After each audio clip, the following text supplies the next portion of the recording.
Hello বন্ধুরা, বেসামাল প্রেম চ্যানেলের তরফ থেকে আমি মাম্পি। আমাদের ভিডিওগুলোর নোটিফিকেশন সবার আগে পেতে হলে নিচে থাকা সাবস্ক্রাইব বাটনটি ক্লিক করে পাশে থাকা বেল আইকনটি প্রেস করে নিন। আর আমাদের ভিডিওগুলোতে লাইক, শেয়ার, কমেন্ট করতে মোটেও ভুলবেন না। ধন্যবাদ সবাইকে। আমার কাছে আসবেন না, দেখুন আমাকে একদম স্পর্শ করার চেষ্টা করবেন না, আমাকে ছেড়ে দিন প্লিজ। আমাকে কিছু করবেন না। আপনারা হয়তো বুঝতে পারছেন না উপরোক্ত কথাগুলো কে বলল আর কেন বা সে এইসব কথা বলল। চলুন একটু অতীত থেকে ঘুরে আসি। কলেজের সবচেয়ে মেধাবী এবং ট্যালেন্টফুল ছাত্র ছিল সাকিব। ছেলেটা নেশা করা তো দূরের কথা, আজ পর্যন্ত একটা সিগারেটও টান দিয়ে দেখেনি সে। দিনের বেশি সময় ছেলেটা বই নিয়ে ব্যস্ত থাকতো। কোনো মেয়ের সাথে কথা তো দূরের কথা, আজ পর্যন্ত কোনো মেয়ের দিকে অন্য দৃষ্টিতে তাকায়নি সে। বাবার অনেক টাকা থাকা সত্ত্বেও কোনো দিন কারোর সাথে কখনো টাকার অহংকার করেনি। এক কথায় বলতে গেলে কলেজের সবচেয়ে শান্ত এবং ভদ্র ছেলে ছিল শাকিল। ওই যে দূরের মেয়েটাকে দেখছেন, ওর নাম বৃষ্টি। কলেজের প্রায় সব ছেলেরই ক্রাশ। আজ পর্যন্ত অনেকগুলো প্রেমের প্রস্তাব পেয়েছে, কিন্তু সেগুলোর একটিও একসেপ্ট করেনি সে। একদিন টিফিনের সময় সবাই যখন খেলাধুলা করছিল, শাকিল তখন ক্যাম্পাসের বটগাছটার নিচে বসে বই পড়ছিল। এমন সময় বৃষ্টি এসে শাকিলের পাশে বসলো। শাকিল একবার বৃষ্টির দিকে তাকিয়ে আবার পড়তে শুরু করলো। কিছু সময় দুজন নীরব থাকার পর বৃষ্টি বলল, তুমি কলেজের সবচেয়ে ট্যালেন্টফুল স্টুডেন্ট, তাই না? ট্যালেন্টফুল ছাত্র কিনা জানি না, তবে ভালো করার চেষ্টা করি। আমরা কি ফ্রেন্ড হতে পারি? মেয়েটার কথাগুলো শুনে ছেলেটা মেয়েটার দিকে অবাক দৃষ্টিতে তাকিয়ে রইল। আজ পর্যন্ত কেউ তার সাথে বন্ধুত্ব করতে চায়নি। এই মেয়েটাই প্রথম যে তার সাথে বন্ধুত্ব করতে যাচ্ছে। এই যে, কি দেখছো? ফ্রেন্ড? হ্যাঁ, অবশ্যই। তারপর থেকে শুরু হয় তাদের বন্ধুত্ব। প্রথমে আপনি, আপনি থেকে তুমি, এবং তুমি থেকে তুইতে চলে আসে। দুজনে একে অপরকে ছাড়া এক মুহূর্ত চলতে পারে না। একে অপরের সাথে দুষ্টুমি করা, একে অপরকে শাসন করা, সবই ছিল তাদের বন্ধুত্ব। এমনভাবে চলতে চলতে কখন যে শাকিল মেয়েটাকে ভালোবেসে ফেলে নিজেও জানে না, কিন্তু কখনো নিজের মনের কথা মুখ ফুটিয়ে বলতে সাহস পায় না। একদিন ভাবে আজ বৃষ্টিকে তার মনের কথা বলে দিবে। দুজনে সেই বটগাছটার নিচে নীরব হয়ে বসে আছে। কিছু সময় নিস্তব্ধ থাকার পর শাকিল বলল, বৃষ্টি তোমাকে একটা কথা বলল। কি কথা? বলো। আমি তোমাকে ভালোবেসে ফেলেছি। তোমাকে ছাড়া আমি একটা মুহূর্তও চলতে পারি না। যেখানেই যাই সেখানেই শুধু তোমাকেই। কথাটা শেষ হওয়ার আগেই শাকিলের গালে ঠাস করে একটা থাপ্পড় মারল বৃষ্টি। শাকিল গালে হাত দিয়ে বসে আছে আর ভাবছে, আমি আসলে কাউকে ভালোবাসার যোগ্যই না। আমার মতো একটা ছেলেকে কে ভালোবাসবে? এমন সময় বৃষ্টি বলল, এই কথাটা বলতে এত দেরি করলে কেন? আমিও তোমাকে ভালোবাসি। সেই প্রথম যেদিন তোমাকে দেখেছিলাম, সেই দিনই তোমাকে আমার ভালো লেগে গিয়েছিল। একটা কিস দাও তো। এই, না, আমার লজ্জা করে। শাকিল বৃষ্টির কপালে একটা চুমু দিয়ে বৃষ্টিকে তার বুকে জড়িয়ে নিল। এইভাবে পেরিয়ে যেতে থাকলো তো সময়। এগুলো থাকলো দিনের পর দিন। শাকিল বৃষ্টিকে খুব ভালোবাসতো, কিন্তু বৃষ্টি কখনো শাকিলকে ভালোবাসতো না, ভালোবাসতো তার টাকাকে। বৃষ্টি প্রতিনিয়ত শাকিলের থেকে টাকা নিত, আর শাকিল সেগুলো বিনা প্রশ্নে বৃষ্টিকে দিয়ে দিত। একদিন শাকিল চোখে মোটা ফ্রেমের একটা চশমা পরে, কাঁধে ব্যাগ নিয়ে কলেজের পথে রওনা হলো। কিছু দূর জানার পর শাকিল যা দেখলো তা দেখার মতো অবস্থায় শাকিল ছিল না। কিছু দূর যাওয়ার পর দেখে বৃষ্টি একটা ছেলের বুকে মাথা রেখে রিকশায় বসে কথা বলতে বলতে চলে যাচ্ছে। শাকিলের পৃথিবীটা পুরো এলোমেলো হয়ে গেল। শাকিলের মনে হচ্ছে যেন তার পায়ের তলা থেকে মাটি সরে যাচ্ছে। শত কষ্টের মাঝেও শাকিল কলেজে চলে আসলো। কলেজে আসতেই বৃষ্টি তার সামনে এসে দাঁড়ালো। ছেলেটা কি? কোন ছেলেটা? ওই যে একটু আগে তোমার সাথে রিকশায় আসলো। ওইটা আমার বয়ফ্রেন্ড। বয়ফ্রেন্ড মানে? বয়ফ্রেন্ড মানে প্রেমিক। তাহলে আমি কি? তুমি কি করে ভাবলে তোমার মতো একটা খ্যাত ছেলেকে ভালোবাসবো আমি? তোমাকে আমার প্রয়োজন ছিল, তাই তোমাকে ইউজ করেছি। আর কখনো আমার সামনে আসবে না। কথাটা বলেই বৃষ্টি সেখান থেকে চলে গেল। আর শাকিল বোকার মতো সেখানে দাঁড়িয়ে রইল। শাকিলের আর ক্লাস করতে ইচ্ছে করছিল না, তাই শাকিল সেখান থেকে বাসায় চলে আসলো। সেদিনের পর থেকে সম্পূর্ণ বদলে যায় শাকিল। যে ছেলেটা মেয়েদের দিকে ফিরেও তাকাতো না, আর সেই ছেলেটাই মেয়েদের বিরক্ত করে। যে ছেলেটা একটা সিগারেটের টান দিয়ে দেখেনি, আর সেই ছেলেটাই বিভিন্ন নেশায় মগ্ন। যে ছেলেটা সন্ধ্যার পর বাসা থেকে বের হতো না, আর সেই ছেলেটাই অনেক রাত করে বাসায় ফেরে। প্রতিদিনের মতো আজ রাতেও নেশা করে বাসায় ফিরছিল। তবে আজ নেশাটা একটু বেশি হয়ে গিয়েছে। বাসায় আব্বু আম্মু বোন কেউ নেই। সকলেই শাকিলের আব্বুর এক বন্ধুর মেয়ের বিয়েতে দাওয়াতে গেছে। তাই আজ একটু বেশি রাত করেই বাসায় ফিরছে। প্রচুর নেশার জন্য একা বেকা করে গাড়ি চালাচ্ছে। এত রাতে রাস্তায় তেমন কোনো গাড়ি নেই, তাই কোনো সমস্যা হচ্ছে না। একটু দূরে তাকিয়ে দেখলো রাস্তার পাশে একটা মেয়ে দাঁড়িয়ে আছে। গাড়িটা একটু সামনে যেতে মেয়েটা গাড়ি থামানোর জন্য হাত দিয়ে ইশারা দিল। ছেলেটা গাড়ি দাঁড় করালো। ভাইয়া আমাকে একটু লিফট দেবেন প্লিজ? অনেক বিপদে পড়েছি, রাস্তায় একটা গাড়িও পাচ্ছি না। উঠুন। ধন্যবাদ ভাইয়া। মেয়েটা গাড়িতে উঠে বসলো। শাকিল আবার গাড়ি চালাতে শুরু করলো। মেয়েটাকে দেখে শাকিল রাগে জ্বলে পুড়ে যাচ্ছে। সেদিনের পর থেকে আর কোনো মেয়েকে সহ্য করতে পারে না সে। সেদিন শাকিলের নেশাটা একটু বেশি হয়ে গিয়েছিল, তাই কি করতে কি করেছে সে নিজেও জানে না। ছেলেটা হাইওয়ে পেরিয়ে একটি জঙ্গলের রাস্তায় ঢুকলো। মেয়েটা ছেলেটাকে জিজ্ঞেস করলো। ভাইয়া এদিকে কোথায় যাচ্ছেন? আমার বাসা তো উল্টো দিকে। আপনি গাড়ি দাঁড় করান, আমি নেমে যাব। ছেলেটা গাড়ি থেকে পিস্তলটা বের করে মেয়েটার দিকে ধরে বলল। চুপ করে বস। বেশি কথা বললে পিস্তল দিয়ে মাথা ফুটো করে দেব। প্লিজ আমাকে যেতে দিন। বাসায় আমার মা বাবা আমার জন্য অপেক্ষা করছে। আবার কথা বলে? একটু ধমক দিয়ে বললাম। মেয়েটা চুপ করে বসে রইল। শাকিল গাড়িটা জঙ্গলের ভিতর একটা পোড়া বাড়িতে নিয়ে দাঁড় করালো।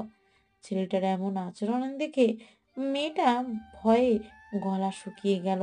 ছেলেটা নেমে পিস্তলটা মেয়েটার দিকে ধরে বলল। নাম গাড়ি থেকে। এটা কোথায় নিয়ে আসলেন আপনি? কেউ আছো? বাঁচাও আমাকে। এখানে চেঁচিয়ে লাভ নেই।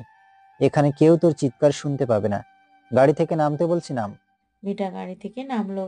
শাকিল মেয়েটাকে নিয়ে পোড়া বাড়ির ভিতরে ঢুকে মেয়েটাকে ঘরের ভিতর ছুঁড়ে ফেলে দিল। ছেলেটা যত মেয়েটার কাছে এগিয়ে যাচ্ছে, মেয়েটা তত দূরে সরে যাচ্ছে। এক সময় মেয়েটাকে দেওয়ালের সাথে পিঠ ঠেকে গেল। মেয়েটা চিৎকার করে কাঁদছে, কিন্তু তার কান্না কেউ শুনতে পাচ্ছে না। আমার কাছে আসবেন না। আমি এখানে কেন? আমাকে ছেড়ে দিন প্লিজ। আমার সাথে আর কিচ্ছু করবেন না। আমাকে ছেড়ে দিন প্লিজ, আমাকে ছেড়ে দিন। ছেলেটা মেয়েটার একদম কাছে চলে আসলো। মেয়েটা জানে এখন আর তার বাঁচার কোনো পথ নেই।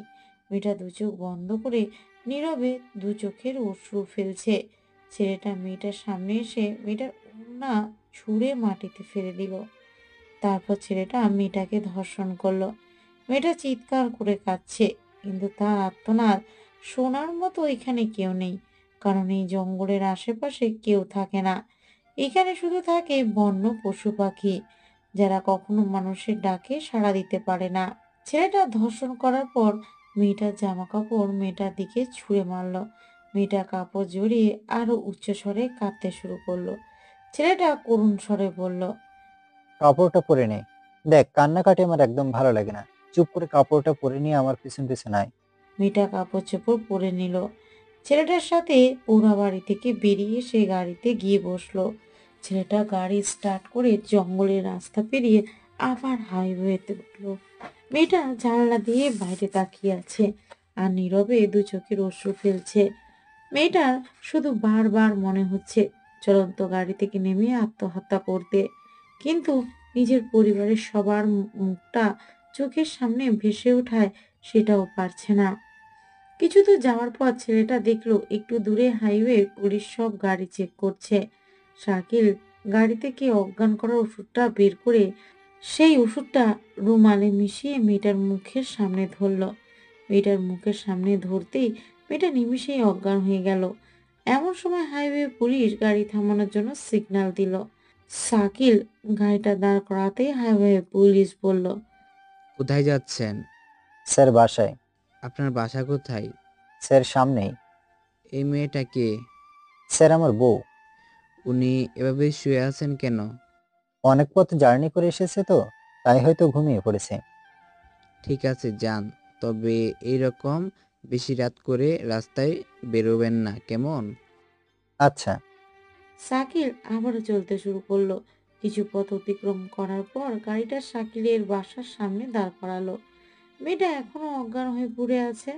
শাকিল মেয়েটাকে গাড়ি থেকে নামিয়ে কোলে তুলে নিয়ে হাঁটতে শুরু করলো। রুমের সামনে এসে চাবি দিয়ে রুমের দরজা খুলে মেয়েটাকে খাটের উপর শুইয়ে দিল। মেয়েটাকে খাটের উপরে শুয়ে বারান্দার কাছে এসে একটা সিগারেট ধরালো। সিগারেটের ধোঁয়া উঠছে আর নিজের কষ্টগুলোকে সিগারেটের ধোঁয়ার সাথে বাষ্প করে উড়িয়ে দিচ্ছে। একটা সিগারেট শেষ হওয়ার পর আরেকটা, এরকম মোট 5টা সিগারেট শেষ করলো। তারপর বারান্দা থেকে মেয়েটার কাছে আসলো। মেয়েটার কাছে এসে দেখলো মেয়েটা এখনো অজ্ঞান হয়ে শুয়ে রয়েছে। শাকিল টেবিলের উপর থেকে গ্লাসে পানি ঢেলে মেয়েটার মুখে ছিটিয়ে দিল। মেয়েটার জ্ঞান ফিরে আসলো। জ্ঞান ফিরতে মেয়েটা বলল, আমি এখানে কেন? আমাকে ছেড়ে দিন প্লিজ, আমার সাথে আর কিচ্ছু করবেন না। আমাকে ছেড়ে দিন প্লিজ, আমাকে ছেড়ে দিন। ওই চুপ, একদম কাঁদবি না বলছি। আমাকে বাসায় যেতে দিন। বল কোথায় তোর বাসা, আমি পৌঁছে দেব। না, আপনাকে পৌঁছে দিতে হবে না। আপনি শুধু আমাকে এখান থেকে যেতে দিন প্লিজ।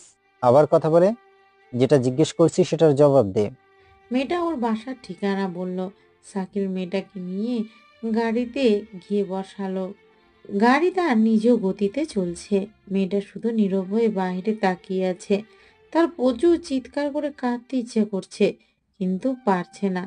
দেখতে দেখতে মেয়েটার বাসা চলে আসলো। মেয়েটাকে তার বাসার সামনে নামিয়ে দিয়ে শাকিল বাসায় চলে আসলো। মেয়েটা বাসায় ঢুকতেই বাবা এসে তার সামনে দাঁড়ালো। এতক্ষণ কোথায় ছিলি? মেয়েটা চুপ করে আছে। কি হলো, কথা বলছিস না কেন? বাসায় আসতে এত রাত হলো কেন? আসলে আব্বু, নীলার পার্টিটা একটু বেশি সময় ধরে হয়েছে। এরপর থেকে আর কখনো রাতে কোথাও যাবি না, যা রুমে। মেয়েটা রুমে চলে গেল। রুমে গিয়ে দরজা আটকে দিয়ে চিৎকার করে কাঁদতে শুরু করলো। রুমটা সাউন্ড প্রুফ ছিল, তাই ভেতরের কান্না বাইরে যাচ্ছে না। এমন সময় কারো দরজায় আঘাত করার আওয়াজ শোনা গেল। দরজায় আঘাত করার শব্দ শুনে মেয়েটা চমকে উঠল। দ্বিতীয়বার দরজায় আঘাত করতেই মেয়েটা নিজের দু চোখের অশ্রু মুছে নিয়ে দরজাটা খুলে দিল। দরজাটা খুলতেই সামনে তাকিয়ে দেখে তার মা দাঁড়িয়ে আছে।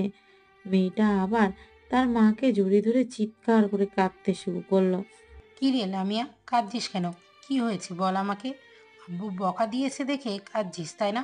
কাঁদিস না, তোর আব্বু তোকে অনেক ভালোবাসে। তোর ভালোর জন্যই এই সব কথা বলেছে। আর শোন, এরপর থেকে আর এত রাত করবি না। ঘরের মেয়ে এত রাত করে বাইরে থাকলে লোকে কি বলবে? আর কাঁদিস না, তুই খুব ক্লান্ত। আমি চলে যাচ্ছি, তুই রুমের দরজা আটকে ঘুমিয়ে পড়, কেমন? কথাটা বলে লামিয়ার মা রুম থেকে বেরিয়ে গেল। লামিয়া রুমের দরজা আটকে শাওয়ার নিতে চলে গেল। শাওয়ার নিয়ে এসে বিছানায় শুয়ে পড়ল। চোখটা বন্ধ করতেই চোখের সামনে সেই ধর্ষণের দৃশ্যগুলো ভেসে উঠছে। কিছুতেই ঘুমাতে পারছে না লামিয়া। অন্যদিকে সাকির বাসার ছাদে এক কোণে বসে সিগারেটের ধোঁয়া বাষ্প করে উঠাচ্ছে আর ওই দূর আকাশের চাঁদটার দিকে তাকিয়ে আছে।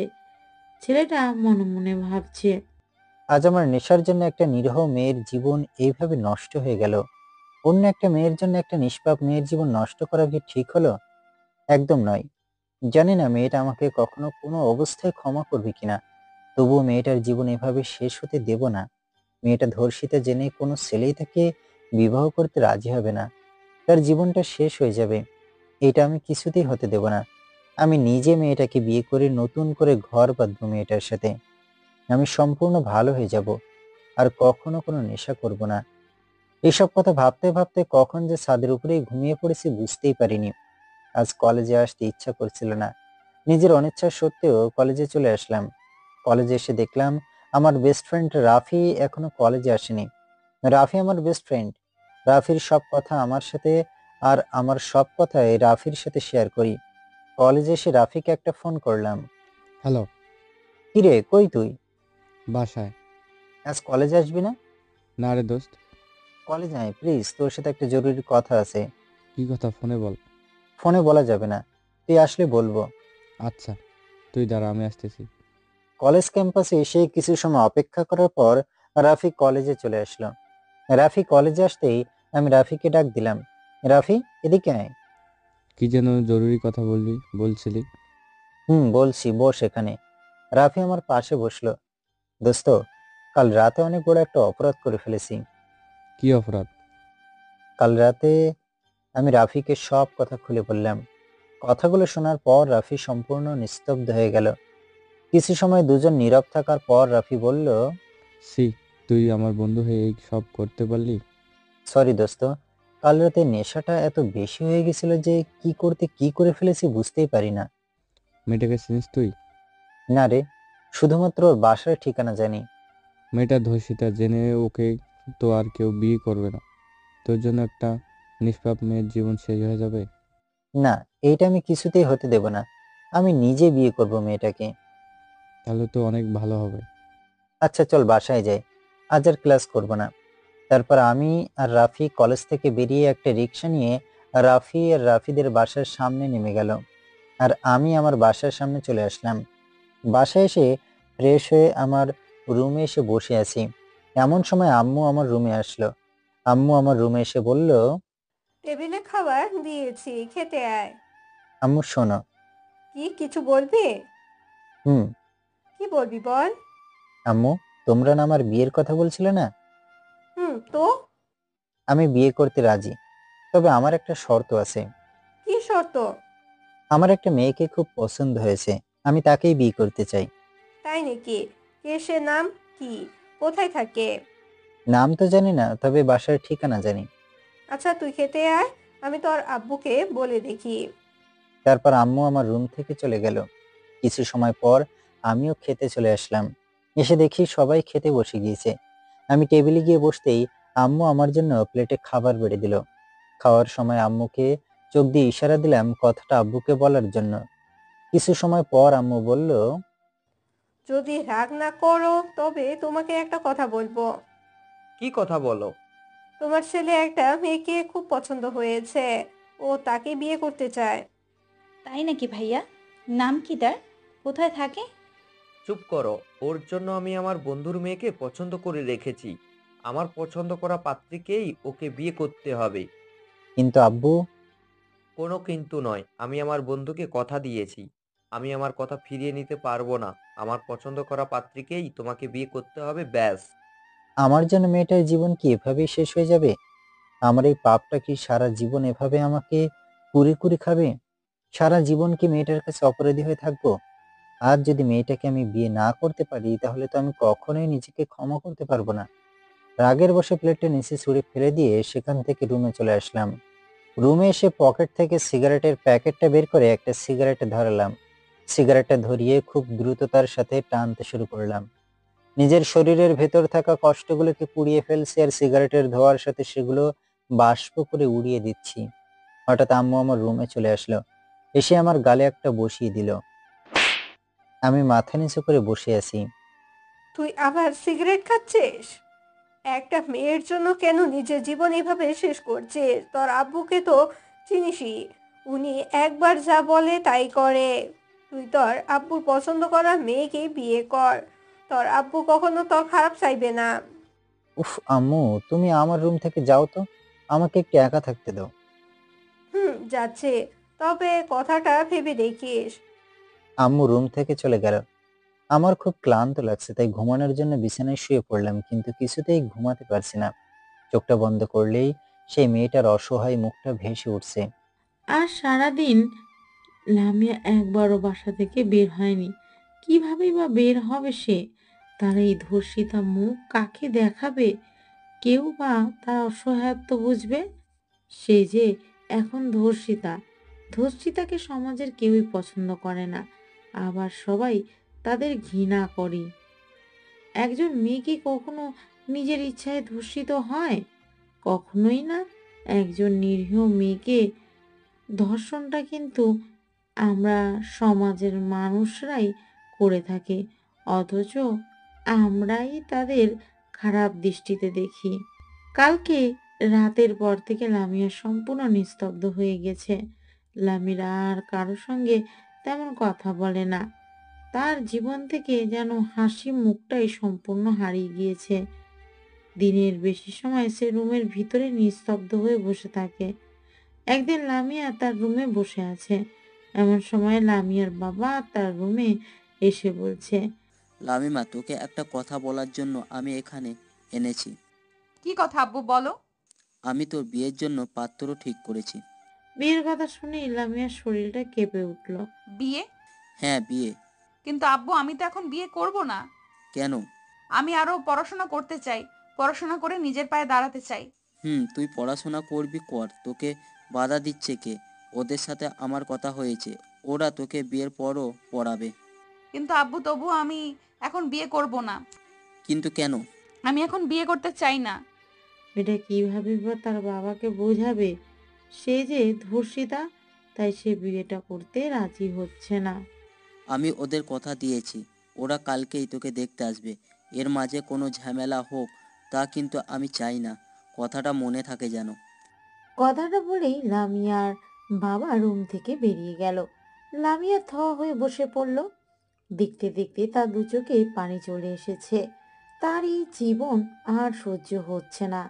মনে হচ্ছে এই স্বার্থপর পৃথিবী ছেড়ে অজানা একটা দেশে চলে যেতে, যেখানে কোনো যৌন ক্ষুধা থাকবে না, থাকবে না এদের মতো মানুষরূপী পশুরা যারা মেয়ে দেখলেই ঝাঁপিয়ে পড়ে তাদের এই দেহটাকে ভোগ করার জন্য। লামিয়া উচ্চ স্বরে কাঁদছে, কিন্তু কেউ তার কান্না শুনতে পারছে না।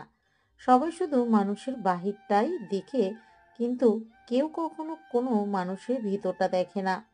আজ নিজের অনিচ্ছা সত্ত্বেও শাকিল তার বিয়ের জন্য পাত্রী দেখতে যাচ্ছে, আর শাকিলের মুখে একটুও হাসি নেই। হাসি থাকবে বা কি করে? সে যে এখন ধর্ষক। একটা মেয়ের জীবন সম্পূর্ণ নষ্ট করে ফেলেছে সে। চোখের সামনে শুধু সেই মেয়েটার মুখটা ভেসে উঠেছে। ইচ্ছে করছে গাড়ি থেকে লাফ দিয়ে নেমে ওই মেয়েটার কাছে ছুটে যেতে, কিন্তু নিজের বাবার সম্মানের কথা ভেবে সেটাও পারছে না। দেখতে দেখতে হঠাৎ করে গাড়িটা লামিয়াদের বাসার সামনে দাঁড় করালো। শাকিল তো পুরোই টাসকি খেয়ে গেল। আব্বু গাড়িটা এখানে দাঁড় করালো কেন? তবে কি লামিয়া আব্বুকে সব কথা বলে দিয়েছে? আল্লাহ বাঁচাও আমারে, জানি না এখন আমার কি হয়। আমি আব্বুকে বললাম, আব্বু গাড়িটা এখানে দাঁড় করালে কেন?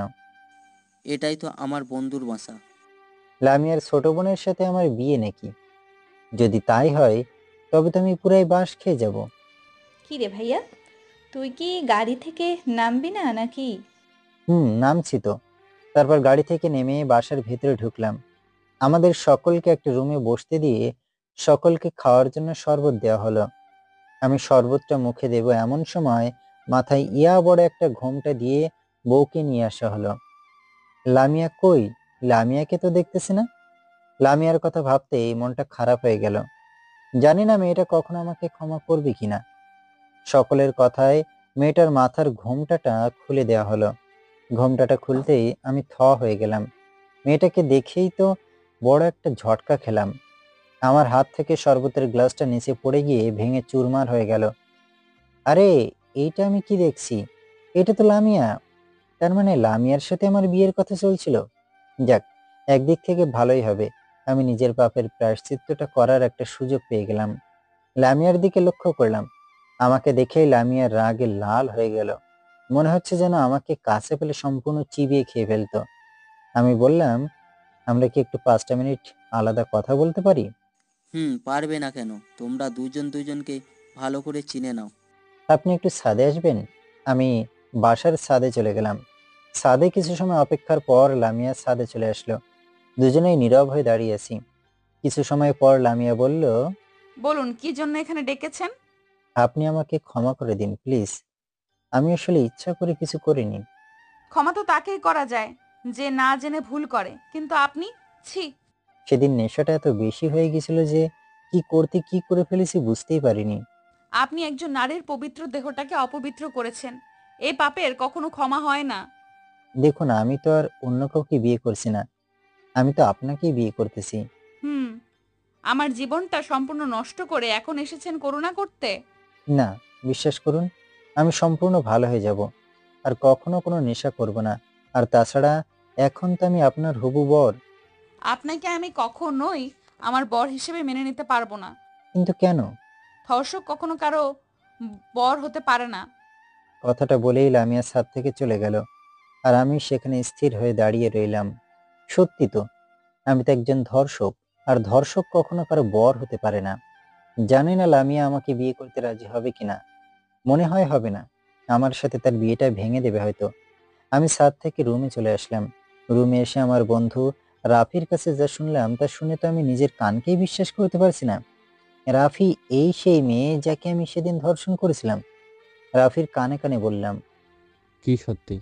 হুম। তাহলে তো ভালোই হলো, বিয়ের আগেই বাসরটা করে ফেলছিস। লামিয়া নিশ্চয়ই বিয়েটা ভেঙে দিয়েছে, তাই না? আরে না, লামিয়া তো তোকে বিয়ে করতে রাজি। সবাই তোদের বিয়ের জন্য দিন দেখছে। সত্যি দোস্ত? হুম। আজ আমি অনেক খুশি। লামিয়াকে নিয়ে আমি নতুন করে ঘর বাঁধবো, যেখানে আমি আর তুমি ছাড়া কেউ থাকবে না। নিজের পাপের প্রায়শ্চিত্ত করার জন্য একটা সুযোগ পাবো। লামিয়াকে নিজের হাতে আংটিটা পরিয়ে দিয়ে বিয়ের দিন তারিখ ঠিক করে চলে আসলাম। সামনের শুক্রবারে আমাদের বিয়েটা ঠিক করা হলো।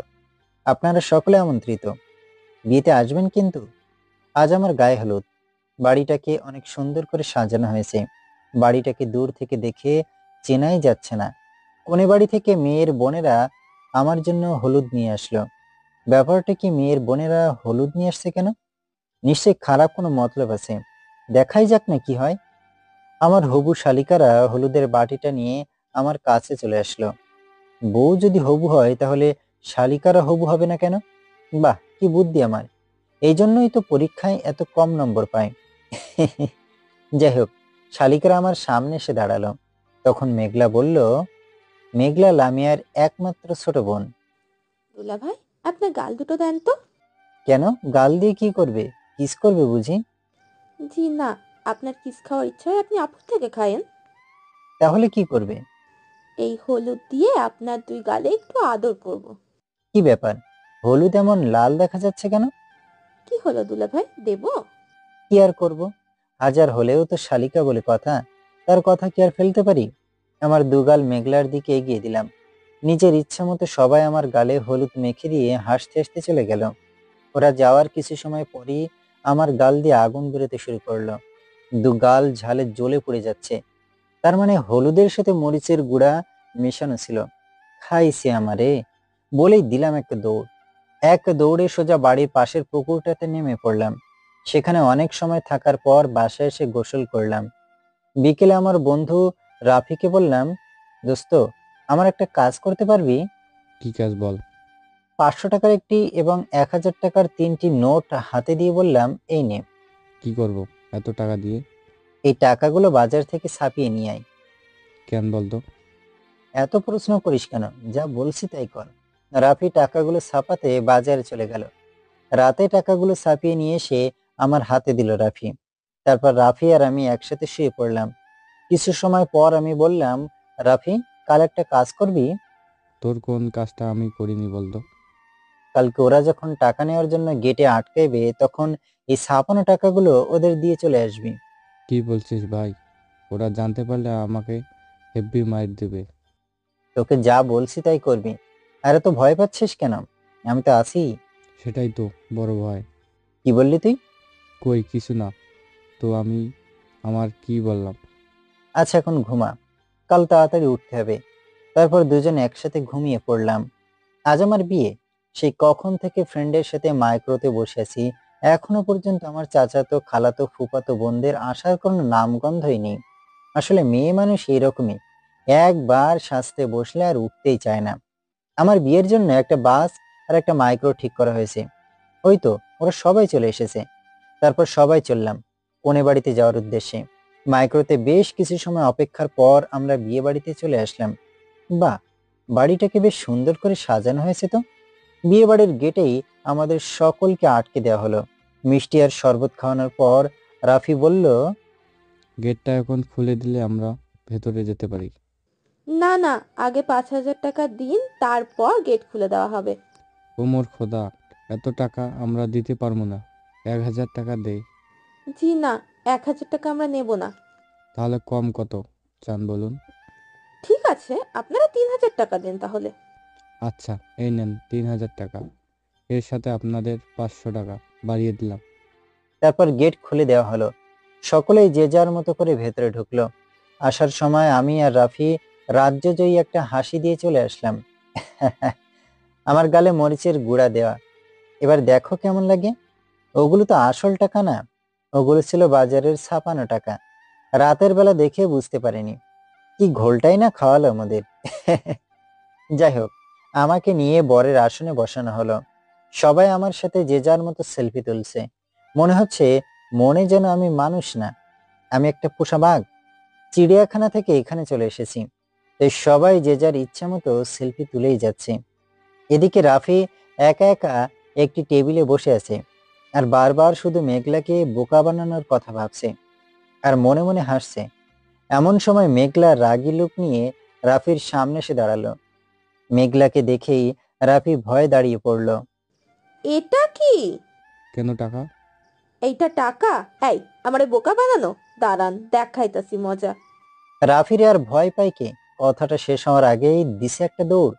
মেঘলাও রাফির পিছন পিছন দৌড় দিল। রাফি দৌড়ে সিঁড়ি বেয়ে ছাদে উঠে পড়ল।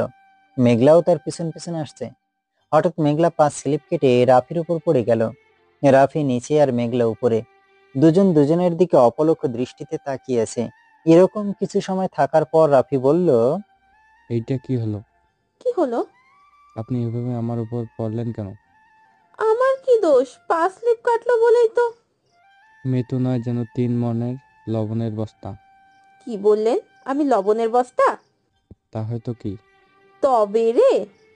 বলে মেঘলা রাফিকে মারতে শুরু করলো। রাফি মেঘলার হাতটা টান দিল। হাতটা টান দিতেই মেঘলার ঠোঁট এসে রাফির ঠোঁটের উপর পড়লো। দুজনেই নীরব হয়ে আছে। কিছু সময় পর মেঘলা রাফির উপর থেকে উঠে মিষ্টি মিষ্টি হাসতে হাসতে চলে গেল। রাফি মেঘলা থেকে অপলক দৃষ্টিতে তাকিয়ে আছে আর ওর চলে যাওয়া দেখছে। মেঘলা চলে যাওয়ার পর রাফি তার পকেটে হাত দিয়ে হা হয়ে গেল। রাফি পকেটে হাত দিয়ে দেখলো ওর মানিব্যাগ নেই। ওর আর বুঝতে বাকি রইল না এই কাজটা কে করেছে। তাই তো বলি, মেয়েটা যাওয়ার সময় এমন মিষ্টি হাসি দিয়ে চলে গেল কেন? ওই শালা শালিকের জন্য আমার মানিব্যাগ থাকা 5,000 টাকা হারিয়ে গেল। আল্লাহ, তুমি আমারে উপরে উঠিয়ে নাও। এদিকে আমি একা একা বরের আসনে বসে আছি আর ওই দূরে আমার হবু বউয়ের দিকে তাকিয়ে আছি। এমন সময় রাফি এসে আমার সামনে বসলো। কিরে রাফি, এতক্ষণ কোথায় ছিলি? ভাই, তুই তো আমারে পুরে বাস খাওয়াইয়া দিছস। কেন রে, আমি আবার কি করলাম? কি করিস নি তাই বল। তোর ওই নকল টাকার জন্য মেঘলা আমার পকেট মেরেছে। কিভাবে? রাফি আমাকে সব ঘটনা খুলে বলল। তাই নাকি? 3,000 টাকার জন্য আমার মানিব্যাগে থাকা 5,000 টাকা মেরে দিয়েছে। ভালো তো। দাঁড়া, তোর হাসা বের করছি। তোর ফোনটা দে তো। কেন রে, ফোন দিয়ে কি করবি? মেঘলার থেকে টাকা ফেরত চাইবে নাকি? তোকে দিতে বলছে, দে। আমি আমার ফোনটা বের করে রাফির হাতে দিলাম। কিছুক্ষণ চাপার পর রাফি ফোনটা আমার হাতে দিয়ে চলে গেল। আহ, মেঘলার কি বুদ্ধি! শেষ পর্যন্ত এভাবে নিজের টাকা আদায় করে নিল। যাক, একদিক থেকে ভালোই হয়েছে, আমার টাকাটা তো বেঁচে গিয়েছে। যা গিয়েছে সব রাফির গিয়েছে। কিছু সময় পর আমার ফোনে বিকাশ থেকে একটা মেসেজ আসলো, ইউর অ্যাকাউন্ট হ্যাজ বিন 15,000 টাকা। হায় হায়, আমার বিকাশের মাত্র 15,000 টাকা আছে কেন? কালকেই তো দেখলাম 20,000 টাকা। তার মানে রাফি আমার থেকে 5,000 টাকা ওর বিকাশে মেরে দিয়েছে। রাফি আমার বিকাশের পাসওয়ার্ড পূর্বে থেকেই জানতো, তাই ওরা টাকা ওয়েট করতে কোনো সমস্যা হয়নি। তাই তো বলি, রাফি আমার ফোন নিয়ে এতক্ষণ চাপতেছিল কেন? এবার আমি কি করি? সব টাকা শেষ পর্যন্ত আমার থেকেই চলে গেল। আল্লাহ রে আল্লাহ, আমারে মাইরা হালা। আমার 5,000 টাকাই জলে চলে গেল। তারপর আমাদের বিয়েটা সম্পূর্ণ হয়ে গেল। আমরা বউ নিয়ে বাসায় চলে আসলাম। বাসায় এসে বউকে বাসর ঘরে রেখে সেই বন্ধুদের সাথে বসে আড্ডা দিতেছি। বন্ধুদের সাথে আড্ডা দিতে দিতে অনেকটা সময় পেরিয়ে গেল। এদিকে আমার বন্ধুরা আমাকে ছাড়ছেই না। বাসর ঘরে কখন থেকে বউ আনার জন্য অপেক্ষা করছে, আর এরা তো বুঝতেই চাচ্ছে না। আমি আমার বন্ধুদের বললাম, দোস্ত তোরা থাক, আমাকে এখন রুমে যেতে হবে। কেন রে, এত তাড়া কেন? বাসর ঘরে তোদের ভাবি আমার জন্য অপেক্ষা করছে। ভাবির কাছ থেকে আর দূরে থাকতে মন চাইছে না। আচ্ছা যা, তবে বাসর ঘরে বিড়ালটা ঠিক মতো মারিস। তারপর আমি আমার বন্ধুদের কাছ থেকে আমার রুমে চলে আসলাম। রুমের দরজার সামনে দাঁড়াতেই চোখ পড়লো আমার চাচাতো মামাতো খালাতো বোনদের উপর। দেখি ওরা লামিয়ার সাথে বসে আড্ডা দিচ্ছে। আমি রুমের ভেতরে ঢুকতেই ওরা সকলেই রুম থেকে বেরিয়ে আসলো। বেরিয়ে আসার সময় আমার মামাতো বোন মায়া বলল, তোর সাথে এখানে আমি থাকতাম, কিন্তু কিছু স্বপ্ন স্বপ্নই হয়ে থেকে যায়, তা কখনো বাস্তবে রূপ নিতে পারে না। ভালো থাকিস তোরা, লামিয়ারে কখনো কষ্ট দিস না। কথাটা বলেই মায়া রুম থেকে বেরিয়ে গেল। তখন আমার খালাতো বোন তানজিলা বলল, বিড়ালটা একটু জোরেই মারিস কিন্তু। বলেই সবাই হাসতে হাসতে বেরিয়ে গেল। আমি রুমের দরজা আটকে দিয়ে লামিয়ার সামনে গিয়ে দাঁড়ালাম। লামিয়ার সামনে গিয়ে দাঁড়িয়ে ওর ওই গোলাপি ঠোঁট দুইটার দিকে তাকালাম। ওর ঠোঁট দুইটার দিকে তাকিয়ে নিজেকে আর সামলে রাখতে পারলাম না। আমি লামিয়ার দিকে হাত বাড়াতে লামিয়া বলল, আমাকে একদম স্পর্শ করার চেষ্টা করবেন না। কিন্তু কেন? আমি তো এখন তোমার স্বামী। ধর্ষক কখনো কারো স্বামী হতে পারে না। তাহলে আমাকে বিয়ে করেছো কেন? আপনার পাপের শাস্তি দেওয়ার জন্য আপনি কখনো আমার থেকে স্ত্রীর অধিকার পাবেন না। লামিয়া তো সত্যি কথাই বলেছে। আমি তো একজন ধর্ষক, আর ধর্ষকের কখনো কারো স্বামী হওয়ার কোনো অধিকার নেই। ধর্ষকরা হলো সমাজের সবচেয়ে নিকৃষ্ট ব্যক্তি, যাদের সমাজের কেউই পছন্দ করে না। আমি মাথা নিচু করে ঘুমানোর জন্য বিছানার দিকে পা বাড়ালাম। তখন লামিয়া বলল, আমি আপনার সাথে এক বিছানায় ঘুমাতে পারবো না। তাহলে এখন কি করব? আপনি নিচে ঘুমাবেন নাকি আমি নিচে ঘুমাবো? আপনাকে নিচে ঘুমাতে হবে না, আমি নিচে ঘুমাইতেছি। কথাটা বলেই আমি একটা চাদর আর একটা বালিশ নিয়ে নিচে বিছানা করে শুয়ে পড়লাম। একেতে শীতের রাত, তার উপর নিচে শুয়ে আছি। বুঝতেই তো পারছেন এখন আমি কি অবস্থায় আছি। এরকম করে থাকতে থাকতে কখন যে ঘুমিয়ে পড়েছি বুঝতেই পারিনি। সকালে ঘুম থেকে উঠে দেখি আমার উপর একটা কাঁথা আর একটা কম্বল জড়ানো। কি ব্যাপার, এই কাঁথা আর কম্বল কোথা থেকে আসলো? এমন সময় লামিয়া আমার রুমে আসলো।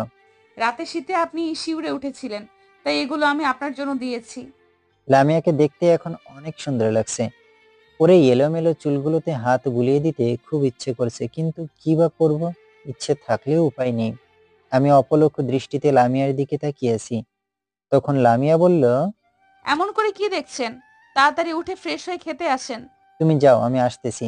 লামিয়া রুম থেকে বেরিয়ে যাচ্ছে। হঠাৎ করে লামিয়া পা স্লিপ কেটে মাটিতে পড়ে গেল। আমি লামিয়ার সামনে গিয়ে ওকে ওঠানোর জন্য আমার হাত বাড়িয়ে দিলাম। আমাকে আপনি স্পর্শ করবেন না, আমি একাই উঠতে পারবো। দেখো, সবসময় এমন জেদ করা ভালো না। কোনটা ভালো আর কোনটা খারাপ তা আমার একজন ধর্ষকের কাছ থেকে শিখতে হবে না। লামিয়ার কথাটা শুনে বুকের ভেতরটা কেঁপে উঠল। আমি সেখান থেকে রুমে চলে আসলাম। লামিয়া আস্তে আস্তে উঠে পায়ে আঘাত নিয়ে খাবার রুমে চলে গেল। পরে আমি ফ্রেশ হয়ে খাবার রুমে চলে আসলাম। সেখানে এসে দেখি আমার বন্ধুরা সবাই খাবার টেবিলে বসে আছে। আমি গিয়ে বসতেই লামিয়া সকলের জন্য টেবিলে খাবার বেড়ে দিল। তারপর আমি খাওয়া দাওয়া করে বন্ধুদের সাথে একটু আড্ডা দিতে বের হলাম। বিকালে লামিয়াদের বাড়ি থেকে লোকজন আসলো। বাড়ি ভর্তি লোক। আমার লোকজনের কোলাহল তেমন ভালো লাগে না, তাই একটু ফাঁকে নীরব হয়ে বসে আছি। এমন সময় আব্বু আমাকে ডাক দিল। শাকিল, এইদিকে আয়। কেন আব্বু? তোকে আসতে বলছি, আয়। আমি সেখান থেকে সোজা আব্বুর কাছে চলে আসলাম। সেখানে এসে একটা মেয়ের দিকে চোখ পড়তেই চমকে উঠলাম। আরে এটা তো বৃষ্টি, যার জন্য আমি নিজের অবস্থান থেকে খারাপ পথে চলে গিয়েছিলাম, যার জন্য আজ আমি একজন ধর্ষক। আব্বুর কথায় বাস্তবে ফিরে আসলাম। ইনি হলো আমার বন্ধু সাজ্জাদ চৌধুরী। আর এনারা হলেন তার স্ত্রী এবং মেয়ে। হ্যালো, আমি শাকিল। আমি বৃষ্টি। বাবা, আমরা একটু ফাঁকে গিয়ে কথা বলি। আচ্ছা যাও। আমি বৃষ্টিকে নিয়ে আমার রুমে চলে আসলাম। সেখানে দুজন নীরব হয়ে বসে আছি। কিছু সময় পর বৃষ্টি নীরবতা ভেঙে বলল, কেমন আছো? অনেক ভালো। কিন্তু আমি তো ভালো নেই। ভালো নেই কেন? ভালো থাকার জন্যই তো আমাকে ছেড়ে চলে গিয়েছো। তোমার সাথে বেইমানি করেছি বলেই হয়তো আমার সাথে এমনটা হয়েছে। কেন, কি হয়েছে? সিয়াম আমাকে ভালোবাসতো না, ও শুধু ভালোবাসতো আমার শরীরকে। ওর সাথে তোমার আর কোনো কথা হয় না? না, তুমি চলে যাওয়ার কিছুদিন পরেই ও আমাকে ছেড়ে চলে গিয়েছে। তোমার ফোন নাম্বারটাও দাও তো। কেন, আমার ফোন নাম্বার দিয়ে তুমি কি করবে? জীবন সঙ্গিনী হয়ে তো সাথে থাকতে পারলাম না, তাই ফ্রেন্ড হয়ে না হয় সারা জীবন তোমার পাশে থাকবো। আচ্ছা নাও, 01724904640। ধন্যবাদ। তুমি কথাটা শেষ না হতেই দরজার সামনে তাকাতেই আমার চোখ আটকে পড়লো। দরজার সামনে তাকিয়ে দেখি লামিয়া আমার দিকে রাগী লোক নিয়ে তাকিয়েছে। আমি উঠে দাঁড়াতেই লামিয়া দরজার সামনে থেকে চলে গেল। আমি লামিয়ার পিছন পিছন হাঁটতে শুরু করলাম। লামিয়া দাঁড়াও, যেও না, আমার কথাটা শোনো। লামিয়া হেঁটেই চলেছে। লামিয়া দাঁড়াও প্লিজ। তবুও লামিয়া থামছে না। দেখতে দেখতে লামিয়া ছাদে চলে আসলো। আমি দৌড়ে পিছন থেকে লামিয়ার হাতটা টেনে ধরলাম। হাতটা ধরতেই লামিয়া দাঁড়িয়ে পড়লো। লামিয়ার চোখের দিকে তাকাতেই দেখলাম ওর দু চোখ দিয়ে অশ্রু ঝরে পড়ছে। আমার হাত ছাড়েন। তুমি আমার কথাটা শোনো। আমি কোনো কথা শুনতে চাই না, আপনি আমার হাত ছাড়েন বলছি। না, ছাড়বো না। আগে তোমাকে আমার কথাগুলো শুনতে হবে। আমি আপনার কোনো কথাই শুনতে চাই না। না, তোমাকে শুনতেই হবে আমার কথা। এই মেয়েটা কে জানো? এই সেই মেয়ে যার জন্য আজ আমি একজন ধর্ষক। মানে? আমি লামিয়াকে সব কথা খুলে বললাম। কথাগুলো শুনে লামিয়া একদম নিস্তব্ধ হয়ে গেল। দুজনেই নীরব হয়ে দূরের ওই নীল আকাশের দিকে তাকিয়েছে। এমন সময় কোনো একটা মেয়ে কণ্ঠে পিছনে ফিরে তাকালাম। পিছনে তাকিয়ে দেখি মেঘলা দাঁড়িয়েছে। এই যে দুলা ভাই, এখানে দুজনে এইভাবে দাঁড়িয়ে আছেন কেন? না, এমনিতেই। সকলে আপনাদের জন্য অপেক্ষা করছে আর আপনারা এখানে দাঁড়িয়ে আছেন? তুমি যাও, আমরা আসতেছি। মেঘলা ছাদ থেকে নিচে নেমে গেল। লামিয়া এখনো ওই নীল আকাশটার দিকে তাকিয়েছে আর নীরব হয়ে কি যেন ভেবেই চলেছে। লামিয়ার নীরবতা ভেঙে আমি বললাম, চলো এবার আমাদের রুমে যেতে হবে। চলেন। তারপর আমি আর লামিয়া ছাদ থেকে নেমে রুমে চলে আসলাম। বিকেলে আমাদের লামিয়াদের বাসায় নিয়ে আসা হলো। এইটা বিয়ে বাড়ির একটা নিয়ম। বিয়ের পরের দিন মেয়ে বাড়ি থেকে লোকজন এসে স্বামী স্ত্রী এবং ছেলের বন্ধুদের মেয়ের বাড়িতে নিয়ে আসা।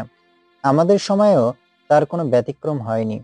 আমি এবং আমার কিছু বন্ধু সহকারে আমাদের লামিয়াদের বাড়িতে নিয়ে আসা হয়েছে রাতে খাওয়া দাওয়া করার জন্য। খাবার টেবিলে চলে আসলাম। আমি গিয়ে বসার কিছু সময় পর আমার সব বন্ধুরা সেখানে বসলো। মেঘলা আমাদের সবার জন্য টেবিলে শরবত বেড়ে দিল।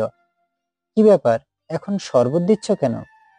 আর ওদের সবার শরবতের চেয়ে আমার শরবত এত লাল বা হয়েছে কেন? ডাল মে কুছ কালা হ্যায়।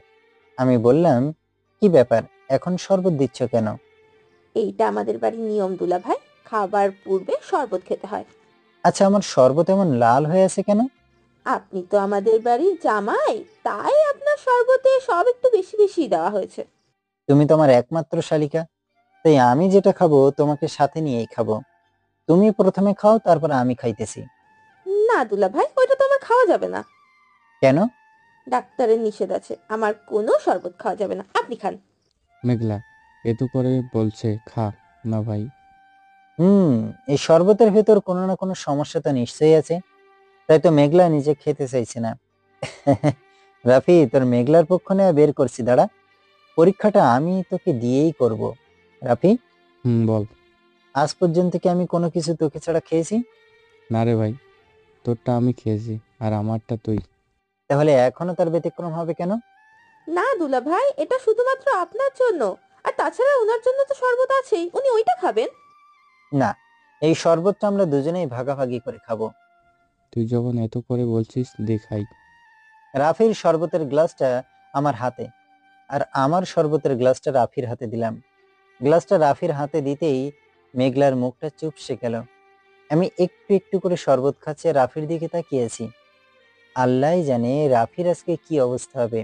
রাফি এক নিঃশ্বাসে সব শরবত খেয়ে ফেললো। তার কিছু সময় পরই রাফির মুখ দিয়ে আগুন বেরোতে শুরু করলো।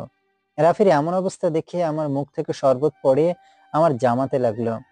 আমি আগেই বুঝতে পেরেছিলাম শরবতের ভেতর কোনো না কোনো সমস্যা তো নিশ্চয়ই আছে। আসলে শরবতের সাথে শুকনা মরিচের গুঁড়া মেশানো ছিল, তাই তো রাফির মুখ এখন আগুনের মতো দাউ দাউ করে জ্বলছে। যাক, একদিক থেকে ভালোই হয়েছে, আমি তো বেঁচে গিয়েছি। এদিকে রাফি ওয়াশরুমের দিকে দিছে একটা দৌড়। রাফি এক দৌড়ে সোজা ওয়াশরুমে চলে গেল। আমার সব বন্ধুরা রাফির অবস্থা দেখে হাসতে শুরু করলো। এমন সময় লামিয়া খাবার রুমে আসলো। লামিয়াকে দেখেই মেঘলা খাবার রুম থেকে দৌড়ে পালিয়ে গেল। কিছু সময় পর রাফি ওয়াশরুম থেকে বেরিয়ে আসলো। লামিয়া আমাদের সবার জন্য টেবিলে খাবার বেড়ে দিল। সবাই খাওয়া দাওয়া করে রুমে চলে গেল। আমিও আমার রুমে চলে আসলাম। রুমে এসে দেখি মেঘলা আমাদের বিছানাটা গুছিয়ে দিচ্ছে।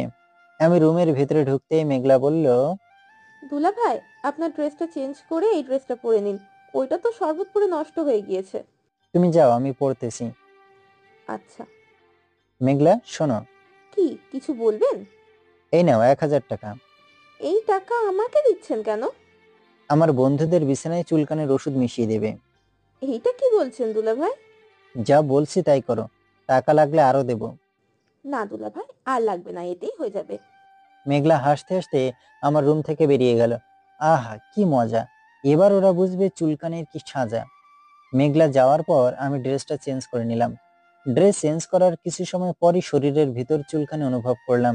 তার মানে মেঘলা আমার জামার ভিতর চুলকানি ওষুধ মিশিয়ে দিয়েছে। ওহো ওহ, কি চুলকানি! চুলকানির জন্য শরীর একদম জ্বলে পুড়ে যাচ্ছে। আল্লাহ বাঁচাও আমারে। আমি সোজা ওয়াশরুমে চলে গেলাম। ওয়াশরুমে গিয়ে শাওয়ার নিলাম। শাওয়ার নিয়ে রুমে আসতেই আমার সব বন্ধুরা শরীর চুলকাইতে চুলকাইতে আমার রুমে আসলো। আমি ওদের অবস্থা দেখে মিষ্টি মিষ্টি হাসতেছি। বাহ, মেঘলা তো অনেক ভালো কাজ করেছে, আমার একটা টাকাও বৃথা যায়নি। এবার ওরা বুঝবে চুলকানি কি জিনিস। ওদের সবার কি অবস্থাটা এনে করেছে মেঘলা। আমি বললাম, কিরে তোরা এমন করছিস কেন? ভাই তোর শালিকা তো আমাদের পুরাই 12টা বাজিয়ে দিয়েছে। কেন রে, কি করেছে ও? কি করিনি তাই বল। তোর শালিকা আমাদের বিছানায় চুলকানির ঔষধ মিশিয়ে দিয়েছে। ওহো, কি চুলকানি রে বাবা। তাই নাকি? হুম। কথাটা শেষ হতেই লামিয়া রুমে আসলো। লামিয়াকে দেখে সবাই রুম থেকে বেরিয়ে চলে গেল। লামিয়া আসতেই আমি নিচে বিছানা করার জন্য কাঁথা আর বালিশ হাতে নিলাম। এমন সময় লামিয়া বলল, দাঁড়ান, কি করছেন? নিচে ঘুমানোর জন্য বিছানা করছি। আপনার নিচে বিছানা করা লাগবে না। তাহলে আমি ঘুমাবো কোথায়? আপনি বিছানায় আমার সাথে ঘুমাবেন। কথাটা শুনেই বুকের বাম পাশটা কেমন যেন করে উঠল। যে মেয়েটা আমার সাথে ঘুমাতে চায়নি বলে আমাকে নিচে থাকতে হয়েছে, আজ সেই মেয়েটাই আমাকে তার সাথে ঘুমাতে বলছে। মেয়েদের মন বোঝা নয় রে, নয় সোজা। আমি অবাক দৃষ্টিতে লামিয়ার দিকে তাকিয়েছি। এই যে এভাবে কি দেখছেন? না কিছু না। এই শীতের রাতে আপনাকে আর কষ্ট করে নিচে ঘুমাতে হবে না। আপনি এখন থেকে আমার সাথেই ঘুমাবেন। লামিয়ার কথাগুলো শুনে আমার দু চোখে অশ্রু চলে আসলো। তবে এইটা কষ্টের অশ্রু না, এইটা হলো আনন্দের অশ্রু। আমি বিছানায় এসে শুয়ে পড়লাম। তার কিছু সময় পরই লামিয়া এসে আমার পাশে শুয়ে পড়লো। মানুষ বড়ই অদ্ভুত, কখন যে কে কার আপন হয় আর কখন যে কে কার পর হয়ে ওঠে তা বোঝা বড় কঠিন। দেখতে দেখতে লামিয়া ঘুমিয়ে পড়লো। আমি অপলক দৃষ্টিতে তাকিয়েছি লামিয়ার দিকে। ঘুমের ঘরে লামিয়ার ওই মায়াবী মুখটা দেখতে অনেক সুন্দর লাগছে। লামিয়ার মুখের দিকে তাকিয়ে থাকতে থাকতে কখন যে ঘুমিয়ে পড়েছি বুঝতেই পারিনি। সকালে সূর্যের রশ্মি চোখে পড়ায় ঘুমটা ভেঙে গেল। ঘুমটা ভাঙতেই আমার পাশে তাকিয়ে দেখি লামিয়া আমার পাশে নেই। এদিক ওদিক তাকিয়ে দেখি লামিয়া রুমের ভেতরও নেই। কি ব্যাপার, লামিয়া এত সকালে কোথায় গেল? মন মরা হয়ে দরজার সামনে তাকাতেই আমার মুখে হাসি ফুটে উঠল। দরজার সামনে তাকিয়ে দেখি লামিয়া গোসল করে আসছে। চুলগুলো এলোমেলো, ঠোঁটে হালকা লিপস্টিক দেওয়া, সব মিলিয়ে লামিয়াকে দেখতে এখন অনেক সুন্দর লাগছে। লামিয়ার ঠোঁটের ওই লিপস্টিক দেখে আমার লিপস্টিকের স্বাদ নিতে ইচ্ছে করলো। দেখতে দেখতে লামিয়া আমার কাছে চলে আসলো। আমি লামিয়ার দিকে এক দৃষ্টিতে তাকিয়েছি। লামিয়া আমার সামনে এসে বলল, ওই এমন করে কি দেখছো? তোমাকে। আমাকে আবার দেখার কি আছে? দেখছি তোমার ওই লিপস্টিক মাখা ঠোঁট দুটোকে। এখন তোমার ঠোঁটের লিপস্টিকের স্বাদ নিতে খুব ইচ্ছে করছে। না, এখন তুমি এইসব কোনো কিছুই করবে না। জাস্ট একবার প্লিজ। না দেখো, একদম সামনে আসবে না বলছি। সামনে আসতে আসতে আমি একদম লামিয়ার কাছে চলে আসলাম। লামিয়া এক পা দুপা পিছাতে পিছাতে একদম দেয়ালের সাথে আটকে গেল। আমি লামিয়ার কাছে আসতে লামিয়া ওর দু চোখ বন্ধ করে ফেললো। আমি আমার ঠোঁটটা লামিয়ার ঠোঁটের সামনে নিয়ে আসলাম। লামিয়ার দু ঠোঁট কাঁপছে। আমি আমার ঠোঁটটা লামিয়ার ঠোঁটের সামনে নিতেই কারো ডাকে চমকে উঠলাম। তাকিয়ে দেখি মেঘলা দাঁড়িয়ে আছে। এই যে দুলা ভাই, খাবার খেতে আসেন, আম্মু আপনাকে খেতে ডাকছে। তুমি যাও, আমি আসতেছি। তাড়াতাড়ি আসেন, শুধু কিস খেলেই তো আর পেট ভরবে না। কথাটা বলেই মেঘলা মিষ্টি মিষ্টি হাসতে হাসতে রুম থেকে বেরিয়ে গেল। মেঘলা বেরিয়ে যেতেই আমি আবার লামিয়ার দিকে আসলাম। এমন সময় লামিয়া আমাকে ধাক্কা দিয়ে বিছানায় ফেলে দিয়ে হাসতে হাসতে রুম থেকে বেরিয়ে চলে গেল। এটা কি হলো?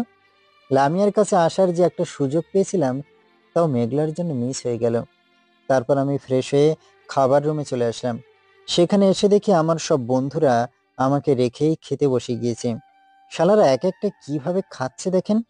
গরুও মনে হয় ওদের মতো করে খায় না। আমি গিয়ে বসার কিছু সময় পর ওদের সবার খাওয়া হয়ে গেল। ওরা যার যার মতো করে রুমে চলে গেল।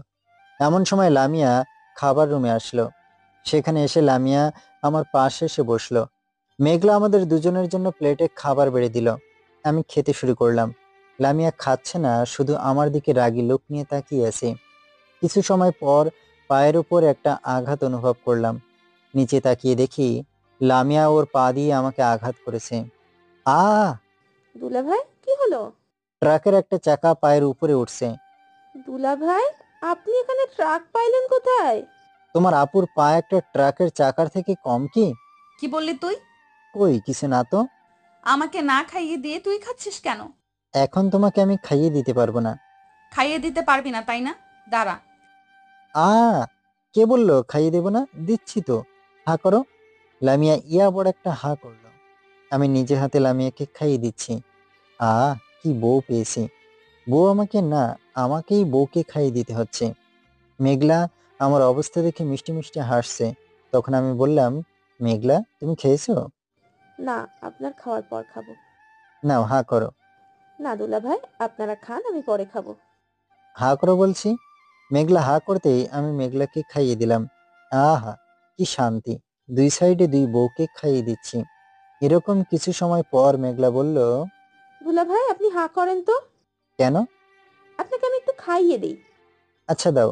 মেঘলা আমার প্লেট থেকে খাবার নিয়ে আমার মুখে তুলে দিল। একটু খাওয়ার পরেই মুখের ভিতর ঝাল অনুভব করলাম। আমার প্লেটের দিকে তাকিয়ে দেখি আমার প্লেটে রাখা কাঁচা মরিচটা নেই। তার মানে মেঘলা আমার খাবারের সাথে মরিচটা মিশিয়ে দিয়েছে।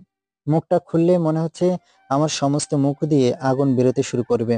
এরকম অবস্থায় লামিয়ার ওই মায়াবী মুখটার দিকে তাকাতেই আমার সমস্ত ঝাল হজম হয়ে গেল। তারপর আমি ওদের দুজনকে খাইয়ে দিয়ে এসে রুমে চলে আসলাম। বিকালে বউকে নিয়ে লামিয়াদের বাড়ি থেকে আমাদের বাড়িতে চলে আসতেছি। এমন সময় মেঘলা আমাকে ডাক দিল।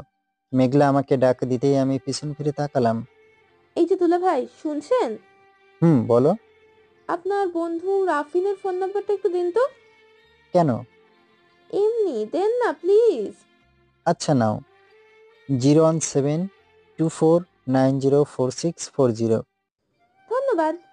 হুম শালিকা, তুমি আমারে অনেক জ্বালাইছো। এবার বুঝবে জ্বালানো কাকে বলে।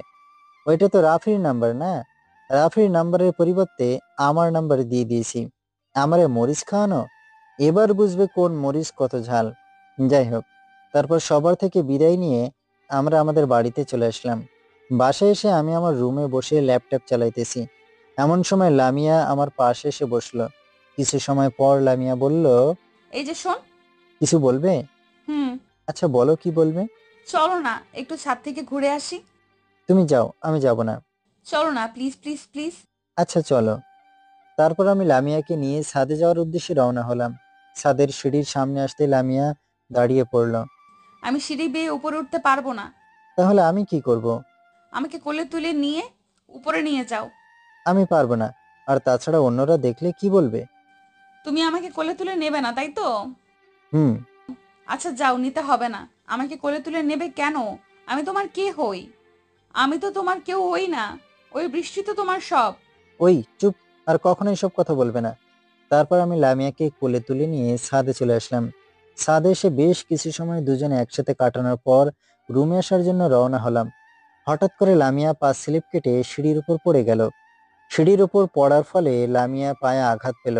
আমি লামিয়াকে কোলে তুলে নিয়ে এসে রুমে চলে আসলাম। রুমে আসতেই লামিয়া আমার থেকে নেমে দৌড়ে চলে গেল। কি ব্যাপার, লামিয়ার তো পায়ে ব্যথা, তাহলে এমন দৌড়ে পালিয়ে গেল কেন? তার মানে লামিয়া আমার কোলে ওঠার জন্য এই অভিনয়টা করছে? কি পাজি মেয়ে রে বাবা! রাতে খাওয়া দাওয়া করে রুমে এসে শুয়ে পড়লাম।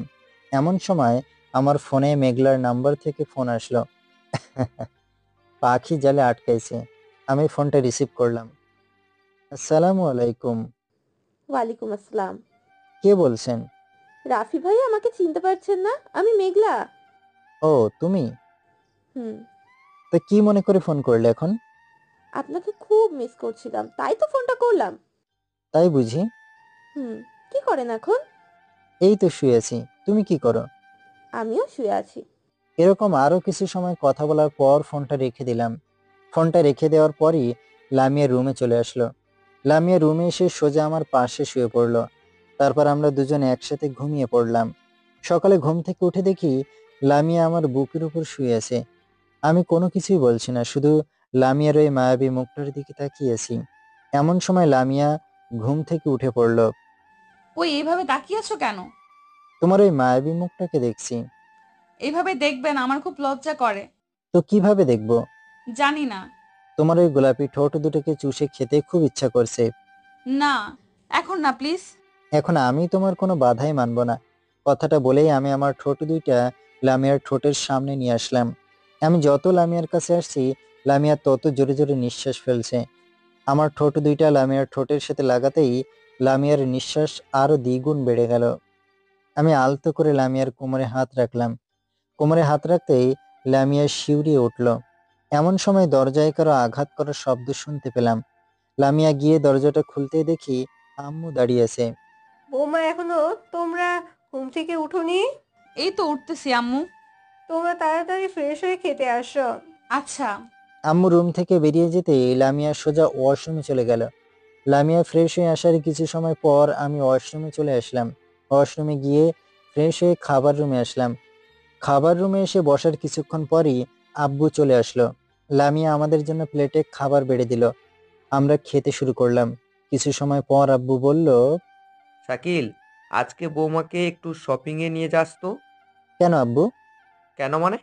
বৌমার জন্য কেনাকাটা করতে যাবি? আমি পারবো না। কেন পারবি না? আব্বু, আমার এসব শপিং টপিং ভালো লাগে না। আমি তোকে যেতে বলছি, তুই যাবি ব্যাস। আর এই নে টাকা। তারপর আমি খাওয়া দাওয়া করে রুমে চলে আসলাম। উফ, কি ঝামেলা রে বাবা! এখন বউকে নিয়ে আবার শপিং এ যেতে হবে। আজকে যদি লামিয়াকে নিয়ে শপিং এ না যায়, তবে আব্বু আমার 12টা বাজিয়ে দেবে। এক প্রকার জোর করেই বিকালে বাইকটা বের করে লামিয়াকে নিয়ে শপিং এর উদ্দেশ্যে রওনা হলাম। কিছু পথ চলার পর একটা দোকানের সামনে বাইকটা দাঁড় করালাম। বাইকটা রাস্তার পাশে রেখে এসে দোকান থেকে একটা সিগারেট কিনে লামিয়ার সামনে আসলাম। লামিয়ার সামনে এসে দেখি লামিয়া আমার দিকে রাগী লোক নিয়ে তাকিয়েছে। আমি সামনে এসে সিগারেটে একটা টান দিতেই লামিয়া আমার মুখ থেকে সিগারেটটা নিয়ে ভেঙে ফেললো। এটা কি হলো? কি হলো?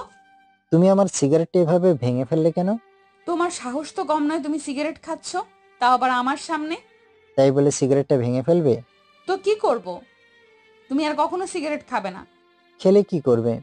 তোমার ওই পোড়া ঠোঁট দিয়ে আমাকে কিস করতে দেব না। কথাটা বলেই লামিয়া মন খারাপ করে অন্যদিকে ঘুরে রইল। আমি পিছন থেকে লামিয়াকে জড়িয়ে ধরে বললাম, ঠিক আছে সোনা, আর কখনো সিগারেট খাবো না। মনে থাকে জানো। হুম। কি করছো? ছাড়ো, সবাই দেখছে তো। এমন সময় সামনে তাকিয়ে দেখি স্কুলের ছোট ছোট বাচ্চারা আমাদের দুজনকে এমন অবস্থায় দেখে হাসছে। আমি লজ্জায় লামিয়াকে ছেড়ে দিলাম। তারপর বাইকটি স্টার্ট করে দুজন মার্কেটে চলে আসলাম। লামিয়া নিজের ইচ্ছা মতো করে কেনাকাটা করছে। আমি মার্কেটের অন্য দিকটায় একটু ঘুরে দেখতে আসলাম। অন্য দিকটা এসে একটা মেয়ের দিকে চোখ পড়তেই অবাক হয়ে গেলাম। একটু দূরে তাকিয়ে দেখি বৃষ্টি দাঁড়িয়ে আছে। আমাকে দেখে বৃষ্টি আমার সামনে আসলো। তুমি এখানে? এই একটু কেনাকাটা করতে আসলাম। তুমি? আমিও তো। তা তুমি একাই এসেছো? আরে না, আমার সাথে লামিয়াও আসছে। কই, লামিয়াকে দেখছি না তো। ও একটু ভিতরে কেনাকাটা করছে। ও আচ্ছা। হুম। এমন সময় কারো ডাকে পিছনে ফিরে তাকালাম। পিছনে ফিরে তাকিয়ে দেখি লামিয়া দাঁড়িয়ে আছে। এই যে শুনছো। কি হলো, তোমার কেনাকাটা শেষ? হুম। চলো এখন বাসায় যাই। আচ্ছা চলো। বৃষ্টি, এখন আসছি কেমন? আচ্ছা, আসো। মার্কেট থেকে দুজন বেরিয়ে আসলাম। মার্কেট থেকে বেরিয়ে কিছু দূর আসার পর হঠাৎ করে লামিয়ার কাঁধে রাখা ব্যাগটা ছিনতাই হয়ে গেল। আমি ব্যাগটা ফিরিয়ে আনার জন্য ছিনতাইকারীর পিছন পিছন দৌড় দিলাম। কিছু পথ দৌড়ানোর পর আমি ব্যাগ ধরে লাথি মেরে লোকটাকে মাটিতে ফেলে দিলাম। লোকটা উঠেই আমাকে ছুরি দিয়ে আঘাত করলো। আমি ছুরিটা হাত দিয়ে আটকে ধরতেই আমার হাত কেটে রক্ত বেরোতে শুরু করলো। লোকটা আমাকে আঘাত করেই ব্যাগটা রেখে দৌড়ে পালিয়ে গেল। আমি সেখান থেকে লামিয়ার কাছে চলে আসলাম। আমাকে দেখে লামিয়া বলল, তোমার হাত তো অনেকটা কেটে গিয়েছে। এইটা কিছু না, একটু পর ঠিক হয়ে যাবে। কিছু না মানে? তোমার হাতটা দাও তো। আরে বললাম তো কিছু হয়নি। আমি তোমার হাতটা দিতে বলছি। আমি আমার হাতটা লামিয়ার দিকে এগিয়ে দিলাম। আমার হাত থেকে প্রচুর পরিমাণে রক্ত বের হচ্ছে। লামিয়া ওর ব্যাগ থেকে ব্যান্ডেজটা বের করে আমার হাতটা ব্যান্ডেজ করে দিল। তারপর আমি বাইকটা স্টার্ট দিয়ে লামিয়াকে নিয়ে বাসায় চলে আসলাম। বাসায় এসে বাইকটা রেখে আমরা দুজন ভেতরে চলে আসলাম। ভেতরে আসতেই আম্মু এসে আমাদের সামনে দাঁড়ালো। কিরে, তোর হাতে ব্যান্ডেজ করা কেন? আসলে হয়েছে কি আম্মু? থাক, আপনাকে আর বানিয়ে মিথ্যা কথা বলতে হবে না। আসলে আম্মু, লামিয়া আম্মুকে সব কথা খুলে বলল। ডাক্তারের কাছে গিয়েছিলি? না আম্মু, লামিয়ার ব্যান্ডেজ করে দিয়েছে। আচ্ছা, যা হওয়ার হয়েছে। আমি টেবিলে খাবার দিচ্ছি, এগুলো রেখে খাবার খেতে আয়, কেমন? আচ্ছা আম্মু। তারপর আমি আর লামিয়া রুমে চলে গেলাম। লামিয়া রুমে এসে কাপড় চোপড় রেখেই রুম থেকে বেরিয়ে গেল। আমি ফ্রেশ হয়ে খাবার রুমে চলে আসলাম। খাবার টেবিলে গিয়ে বসতেই লামিয়া আমার জন্য প্লেটে খাবার বেড়ে দিল। কিন্তু আমি খাবো কিভাবে? আমার হাত তো কাটা। এই কাটা হাত নিয়ে তো খাবার তুলতেও পারবো না। আমি চামচ হাতে নিয়ে খাবার নাড়াচাড়া করছি আর এইসব কথা ভাবছি। এমন সময় লামিয়া বলল, কি হলো, খাচ্ছ না যে? আমার চামচ দিয়ে খেতে ভালো লাগে না, তো কিভাবে খাবে? তুমি খাইয়ে দাও। আমি পারবো না, তাছাড়া অন্যরা দেখলে কি বলবে? কেউ কিছুই বলবে না, তুমি আমাকে খাইয়ে দাও। আচ্ছা, হা করো। তুমি খাবে না? তোমার খাওয়ার পর খাবো। তুমিও আমার সাথে খেয়ে নাও। না, আমি পরে খাবো। আমার সাথে খাইতে বলছি কিন্তু। চোখগুলো বড় বড় করে একটু রাগ দেখিয়ে বললাম। আচ্ছা, খাইতেছি। তারপর লামিয়াও আমার সাথে খেয়ে উঠল। খাবার খাওয়ার পর আমি আমার রুমে চলে আসলাম। রুমে আসতেই আমার ফোনটা বেজে উঠল। স্ক্রিনে সুন্দর করে রাফি নামটা ভেসে উঠল। আমি ফোনটা রিসিভ করতেই ওপাশ থেকে বলে উঠল, হ্যালো শাকিল, হ্যাঁ রাফি বলো। তুই এখন কোথায়? কেন, বাসায়। দোস্ত, এখন তুই আমার সাথে দেখা করতে পারবি? কেন বলো তো? তোকে একটা প্রয়োজনীয় কথা বলবো। কি কথা? এখানেই বলো। না, এখানে বলা যাবে না, তুই আয়, পরে বলতেছি। আচ্ছা, কোথায় আসবো বলো? রাফি ঠিকানা বলল। আমি বাইকটা স্টার্ট করে সোজা রাফির কাছে চলে গেলাম। সেখানে গিয়ে একটা ফাঁকা জায়গায় দুজন নীরব হয়ে বসে আছি। কিছু সময় পর আমি বললাম, রাফি বল, কি বলবি? দোস্ত, আমি তো একজনকে ভালোবেসে ফেলেছি। সত্যি নাকি দোস্ত? হুম। কারে? তোর শালিকা মেঘলারে। কি বলছিস ভাই? হ্যাঁ, আমি ঠিকই বলছি, আমি মেঘলারে ভালোবেসে ফেলেছি। সেই প্রথম যেদিন ওরে দেখেছিলাম, সেই দিনই মেঘলার প্রতি আমার ভালো লাগার কাজ করতে শুরু করছিল। আস্তে আস্তে সেটা ভালো লাগা থেকে ভালোবাসতে রূপান্তরিত হয়েছে। আমি ওরে ছাড়া বাঁচব না। ভাই, তুই প্লিজ আমার প্রেমটা করিয়ে দে। তা না হয় দেব, কিন্তু আমার ট্রিট কই? দেব, আগে তুই আমার প্রেমটা করে দে, তারপর তুই যা খেতে চাবি আমি তোকে সে সব কিছুই খাওয়াবো। ওকে, ডান। তারপর রাফির সাথে আরো কিছু সময় আড্ডা দেওয়ার পর সন্ধ্যায় বাসায় ফিরলাম। রাতে খাওয়া দাওয়া করে রুমে এসে শুয়ে আছি। এমন সময় মেঘলার নাম্বার থেকে আমার নাম্বারে ফোন আসলো। আমি ফোনটা রিসিভ করলাম। ভাইয়া, কেমন আছেন? আমি ভালো আছি, তুমি কেমন আছো? আমিও ভালো আছি। তা কি করেন এখন? এই তো শুয়ে আছি। রাফি ভাইয়া, আপনাকে একটা কথা বলবো, রাগ করবেন না তো? কি কথা বলো? আগে বলেন, রাগ করবেন না? না, করব না, বলো। আমি না আসলে আমি আসলে আপনাকে ভালোবেসে ফেলেছি। I love you. হোয়াট? কি বলছো এইসব? হ্যাঁ ভাইয়া, আমি ঠিকই বলছি। সেই প্রথম যেদিন আমি আপনাকে দেখেছি, সেই দিনই আমি আপনার প্রেমে পড়ে গিয়েছি। কিন্তু আমি তো তোমাকে ভালোবাসি না। আমার দোষটা কি জানতে পারি? তোমার কোনো দোষই নেই। আমি আসলে অন্য একটা মেয়েকে ভালোবাসি। কাকে? নাম কি তার?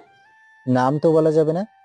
কালকে আমি পার্কে ওকে নিয়ে উত্তরের একটা বেঞ্চে বসে থাকবো, তখন তুমি এসে দেখে নিও, কেমন? ঠিক আছে, আমিও দেখতে চাই সে আমার থেকে কতটা সুন্দরী। কথাটা বলেই মেঘলা ফোনটা কেটে দিল। আমার জামাতে চুলকানির ওষুধ মিশিয়ে দেওয়া, এবার বোঝো কেমন লাগে। মেঘলা, তুমি শের হলে আমি শোয়া শের। এর কিছু সময় পরই লামিয়া রুমে চলে আসলো। লামিয়া রুমে এসে সোজা আমার পাশে শুয়ে পড়ল। লামিয়া এত সুন্দর করে ঠোঁটে লিপস্টিক দিয়ে রাখে যে আমার শুধু লামিয়ার ঠোঁটের লিপস্টিকের স্বাদ নিতে ইচ্ছে করে। লামিয়ার লিপস্টিকের স্বাদ নিতে আমি আমার ঠোঁট দুইটা লামিয়ার ঠোঁটের সামনে নিয়ে আসলাম। আমার ঠোঁট দুইটা লামিয়ার ঠোঁটের সামনে নিয়ে আসতেই লামিয়া ওর হাতটা আমার মুখের উপর রেখে বাধা সৃষ্টি করলো। আমি লামিয়ার হাতটা সরিয়ে দিয়ে ওর ঠোঁটের সাথে আমার ঠোঁট লাগিয়ে কিস করতে শুরু করলাম। লামিয়া কেমন যেন উন্মুক্ত হয়ে গেল। তারপর আমি লামিয়ার বুকের উপর থেকে ওর ওড়নাটা সরিয়ে ফেললাম। ওড়নাটা সরাতেই লামিয়া আমাকে শক্ত করে জড়িয়ে ধরল। আমিও লামিয়াকে আমার বুকের মাঝে জড়িয়ে নিলাম। তারপর কি হলো তা আপনাদের না জানলেও চলবে। সকালে কারো চুলের পানি চোখে পড়ায় ঘুমটা ভেঙে গেল। চোখটা খুলে সামনে তাকিয়ে দেখি লামিয়া এইমাত্র গোসল করে এসেছে। লামিয়াকে দেখতে এখন অনেক মায়াবী লাগছে। আমার সামনে দাঁড়িয়ে ওর ওই ভেজা চুলগুলোর পানি আমার চোখের উপর দিচ্ছে আর মিষ্টি মিষ্টি হাসছে। আমি বললাম, ওই, এটা কি করছো?